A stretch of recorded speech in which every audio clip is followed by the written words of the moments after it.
Yes, karibu Ayo TV. Mimi naitwa Steve na leo nimepata nafasi nzuri ya kukaa na my brother Agrey kwenye exclusive interview. Tuongea naye mawili matatu mara baada ya kupata nafasi ya kuingia kwenye uchungaji na vitu vingine kibao. Tumesikia story nyingi kuhusiana na yeye. Ameingia kwenye penzi jipya na video mbalimbali tumeziona akiwa na mpenzi wake inasemekana. Sasa Ayo na mengine mengi tuko naye hapa kwenye exclusive interview, atazungumza mengi kuhusiana na yeye. Karibu sana. Kwema kaka? Kwema, habari. Bwana Yesu asifiwe. Amina. Mimi ni mtumishi tu wa Mungu, nasoma neno, nikiona linafaa kumpa mtu kushiriki na mtu natoa kwa ajili ya watu wengine nao wapate kuelewa. Yeah. Nini kimebadilika baada ya maisha ya wokovu kwa sasa hivi kulijua neno la Mungu? Vingi sana. Vingi sana vimebadilika. Maisha yangu tu mwenyewe kwa mjumla yamebadilika. Yaani vingi. Vingi kimoja wapo sasa, yani kimoja unaweza kutuambia ni baada ya kubadilisha maisha kuingia kwenye wokovu, vitu gani vimebadilika tofauti na vile vya nyuma? Amani ya moyo, nina furaha, napata hela yangu kwa halali. Yeah. Familia na watu wanaokuzunguka wanakuchukuliaje kwa sasa hivi kwa jinsi ulivyo kwenye uchungaji, amini kwenye utumishi wa Mungu na vitu vingine kwa kulijua neno? Familia yangu inanifurahia sana kwa sasa hivi. Pia watu wangu wa karibu wengi wanafurahia. Hivyo wengi wamefurahi kwa sababu wote walikuwa wapendezwi na vitu ambavyo nilikuwa nafanya, lakini kwa sasa hivi wanajivunia mimi. Wanakupa support namna moja au nyingine? Sana. Sana. Support ya nini kwenye huduma yako? Kila kitu, mtu tu kusikiliza, hiyo ni support. Yes.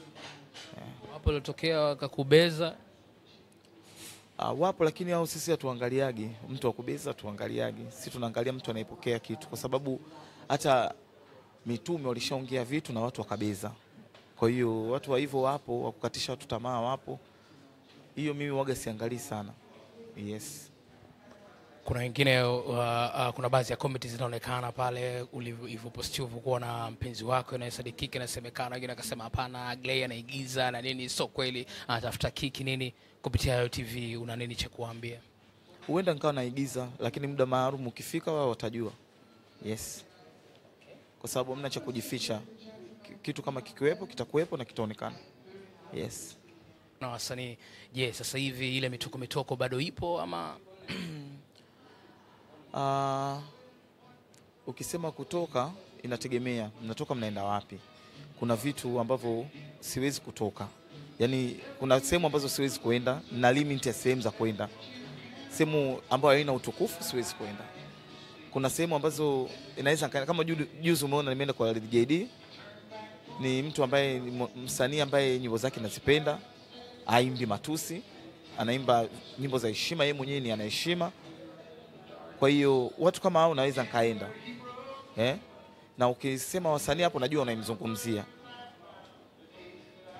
Natoka na yani mtu akisema tutoke tunatoka sehemu, labda tunaenda kula dina nini, lakini mambo ya vilevi nini kwenye maklabu manini no.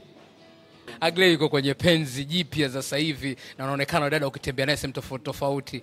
Je, tutarajie ndoa Agrey? Ikiwa tayari utajua. Ikiwepo utajua. Mimi si mtoto wa kiume na yule si mwanamke. Hamna shida. Ikiwa tayari utajua. Sasa yule kabila gani kwanza? Mimi. Yule shemeji yetu. Wewe ukiwa tayari utajua, nitakutambulisha, utajua di kabila. Sasa ndo kwa kuithibitishia, je, yule ndo shemeji yetu? Itatangazwa, nitakwambia. Yes. Neno lako la mwisho kwa yule anayekuangalia sasa hivi, kijana ambaye amepitia changamoto mbalimbali, amekata tamaa, una nini cha kumwambia? Kiukweli nina vingi vya kuambia, lakini kikubwa ukisikia sauti kwenye moyo wako inakwambia acha kitu fulani, acha, isikie, ni sauti ya Mungu. Mimi nilisikia sauti ya Mungu mwenyewe. Yaani sio rahisi mtu kuja kukuhubiria acha hiki na wewe ukakubali. Mimi nilisikia sauti ya Mungu mwenyewe na nikaamua mwenyewe kubadilika. Na namshukuru Mungu, naendelea vizuri. Yaani ananipigania, niko kwenye imani yangu, yaani hamna mtu kunikatisha tamaa kiukweli. Na hataweza kutokea. Yaani niko vizuri, nina nguvu nyingi kwa sababu Mungu amenitoa mbali sana. Yes. Mpaka nilipofikia ni yeye tu. Kwa hiyo nawaambia kijana yeyote ukisikia sauti ya Mungu, muda unayosikia ndio muda wako umefika wewe kumtumikia Mungu. Hata kama hujitaka kumtumikia kwa kutangaza neno lake, badilika, badilisha maisha. Unajua kuna fursa nyingi zinatupita kwa ajili ya upumbavu. Mimi naweza kusema ni upumbavu kufanya ujana sana. Kuna vitu vinatupita, yani mtu hawezi kukaa karibu. Kama sasa hivi mimi na connection na watu wengi, naenda sehemu nyingi. Kwa sababu tu watu wameanza kuniamini, okay, anajitambua sasa, anaweza kufanya hiki, anaweza kufanya hiki. So kwa hiyo kuna vitu vingine tunavifanya yani watu wanashindwa kutuheshimu, watu wanashindwa kutupa kazi kwa sababu ya upumbavu tu mmoja ambao hauna faida yoyote. Yes.